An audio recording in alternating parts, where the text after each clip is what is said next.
चिराग पासवान को इस बार यह डर सताने लगा है कि चिराग पासवान जमुई में अपने आप को कंफर्टेबल फील नहीं कर रहे हैं, क्योंकि महागठबंधन में जेडीयू और आरजेडी है, कांग्रेस है, भाकपा माले है, तमाम जो विपक्षी दल हैं वह एकजुट है। 2024 के चुनाव में चिराग पासवान का राजनीतिक भविष्य भी दांव पर है। भाजपा के सामने यह बहुत बड़ा चुनौती है कि आखिरकार भाजपा चिराग को कहां सेट करेगी और पशुपति पारस को कैसे मैनेज करेगी। चिराग पासवान अपने आप को बहुत असहज महसूस कर रहे हैं, इसलिए वह ऊहापोह की स्थिति में लगे। पासवान लगातार यह कहते रहे हैं कि कभी वो हाजीपुर से दावा करते हैं तो कभी वह जमुई न छोड़ने की बात करते हैं। क्योंकि देख रहे हैं रिपब्लिक बिहार और मैं हूं आपके साथ अभिषेक कुमार।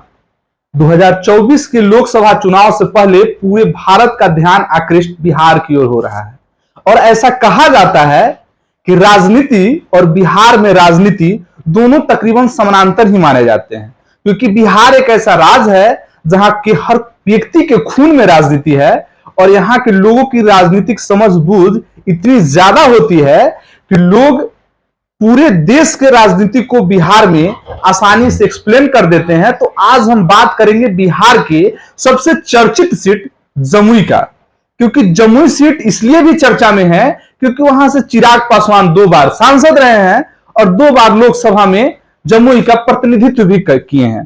तो कहीं ना कहीं चिराग पासवान जिस तरीके से बिहार की राजनीति में आज के समय में यूथ आइकॉन के तौर पर आ रहे हैं और ऐसा कहा जाता है युवा तुर्क के तौर पर चिराग पासवान ने अपनी छवि को बनाने का प्रयास भी किया है, क्योंकि रामविलास पासवान की मृत्यु के बाद चिराग पासवान ने पूरे बिहार में अपनी पार्टी लोक जनशक्ति पार्टी रामविलास का विस्तार किए और पूरे बिहार में इसको मजबूती प्रदान करने के लिए जी जान से लग गए।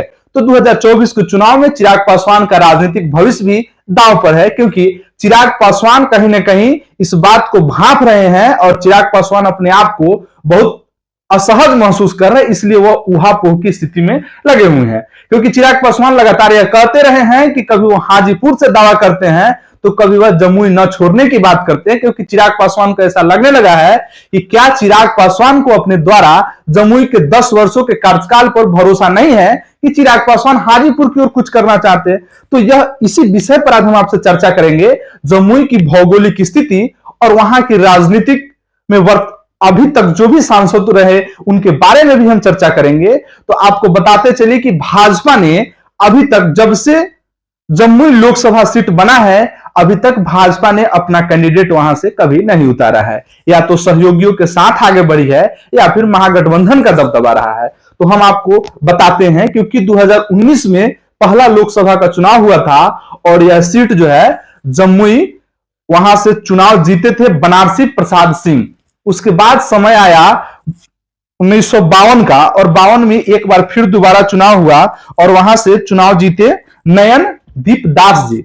फिर इसके बाद राजनीति आगे बढ़ते गया और 1952 के बाद 1957 में फिर नयन दीप दास जी चुनाव जीते, 1962 में भी फिर जीते, 1967 में जीते। उसके बाद 1971 में भोला माझी यहां से भाकपा के टिकट पर चुनाव जीते और 1973 में इस सीट को मर्ज कर दिया गया, जमुई और मुंगेर को एक साथ ला दिया गया। उसके बाद जमुई लोकसभा सीट का अस्तित्व समाप्त हो गया 2 दशकों के लिए। फिर 2008 में जमुई को लोकसभा सीट के तौर पर पुनः पहचान मिली और जमुई एक बार फिर लोकसभा क्षेत्र बना। उसके बाद वहां से जेडीयू के सिंबल पर, जो जेडीयू उस समय भाजपा के साथ गठबंधन में थी, और वहां से जेडीयू के भूदेव चौधरी चुनाव जीते। और उसके बाद समय आया 2014 का। 2014 में चिराग पासवान की राजनीति उफान पर थी और चिराग पासवान राजनीति में प्रवेश कर चुके थे और उन्होंने अपने पिता को महागठबंधन से अलग करके, यूपीए गठबंधन से अलग करके एनडीए में गए और वहां अपनी मजबूत उपस्थिति को दर्ज कराया। नरेंद्र मोदी ने उन्हें तवज्जो भी दिया और उसके बाद चिराग पासवान जमुई लोकसभा सीट से 2014 में सांसद बने। 2014 के बाद 2019 में भी चिराग पासवान सांसद बने।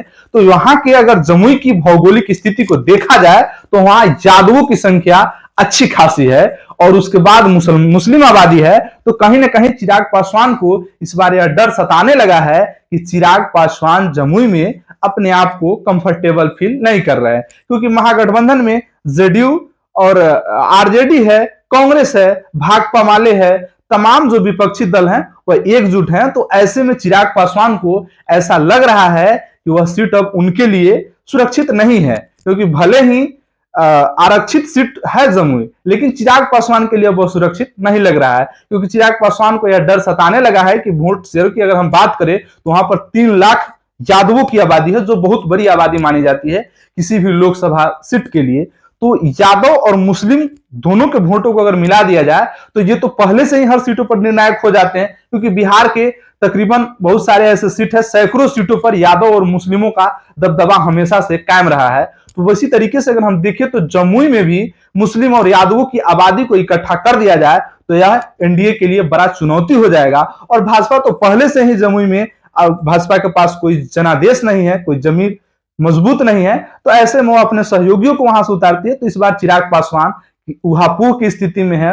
और दूसरी तरफ अगर हाजीपुर देखा जाए तो हाजीपुर में उनके चाचा पशुपति पारस किसी भी कीमत पर उस सीट को छोड़ने के लिए तैयार नहीं है। ऐसे में भाजपा के सामने यह बहुत बड़ा चुनौती है कि आखिरकार भाजपा चिराग को कहां सेट करेगी और पशुपति पारस को कैसे मैनेज करेगी, क्योंकि चाचा भतीजे दोनों में आपसी विवाद लगातार देखने को मिलता रहता है और लगातार चाचा भतीजा एक दूसरे के खिलाफ मोर्चा खोले रहते हैं। तो ऐसे में चिराग पासवान का राजनीतिक करियर कहीं ना कहीं लग रहा है कि 2024 में चिराग पासवान की स्थिति बहुत अच्छी नहीं है। इसको लेकर के वह कौन से सीट को चुनेंगे अभी वो क्लियर नहीं किए हैं। हालांकि जमुई और हाजीपुर में से ही किसी एक सीट को चिराग पासवान चुनेंगे। और बिहार से जुड़ी राजनीतिक खबरों के लिए आप देखते रहिए रिपब्लिक बिहार। धन्यवाद।